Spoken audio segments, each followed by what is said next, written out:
L'intuition, on peut la contacter dans le moment présent. C'est le seul endroit où on peut contacter l'intuition. Et puis, en termes de relier l'intuition à une partie de notre conscience, dans, en tout cas, la méthode corps miroir, on relie l'intuition au chakra coronal, au sommet de la tête, la partie la plus profonde de nous. En fait, c'est notre guide. Nous sommes auto-guidés.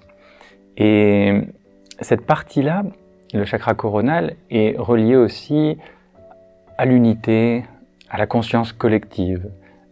Certains appellent ça l'âme, d'autres l'univers, d'autres encore Dieu, d'autres le champ quantique, il y a plein de synonymes. Conscience collective. Et on peut dire que chaque conscience individuelle impliquée dans une expérience va générer une conscience collective. Dans un couple, il y a deux consciences individuelles qui créent une conscience de couple. C'est une conscience de groupe. Et puis s'il y a un enfant, ça devient une famille, il y a trois consciences individuelles qui créent une conscience familiale. Un pays a une conscience de groupe, la planète a une conscience de groupe. Et puis cette conscience de groupe, cette grande conscience de groupe, elle développe quelque part une conscience individualisée. Cette conscience individualisée, c'est ce que nous appelons l'esprit, qui est relié au niveau du 6e chakra.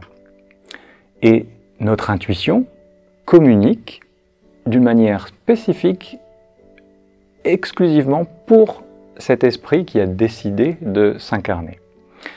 Et donc, l'esprit sait, par rapport à son GPS, l'intuition, où il doit aller. Et puis, il y a un troisième niveau de conscience qui correspond à la personnalité. Parce que la conscience collective, l'intuition, l'esprit, on peut dire que ça fait partie d'un monde un peu subtil, peut-être pas déterminé comme physique. Mais la personnalité, une autre partie de notre conscience qui correspond au chakra du plexus solaire, le jaune, eh bien, notre personnalité, elle est là pour expérimenter la réalité physique. Et idéalement, l'intuition, l'esprit et la personnalité devraient être alignés. Et pour qu'ils soient alignés, eh bien, il faut qu'ils puissent communiquer ensemble. Et ça, c'est une des fonctions du chakra de la gorge, l'écoute de l'intuition, le chakra de la gorge.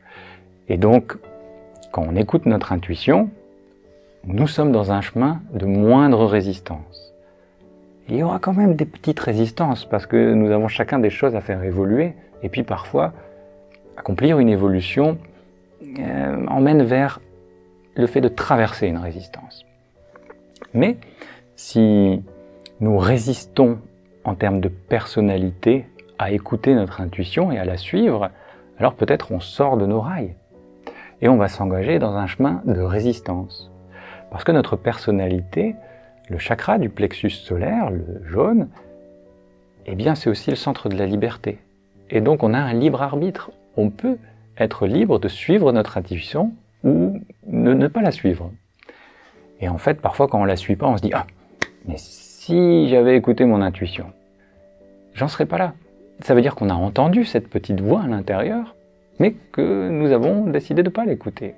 Et l'intuition, ça parle un langage très simple.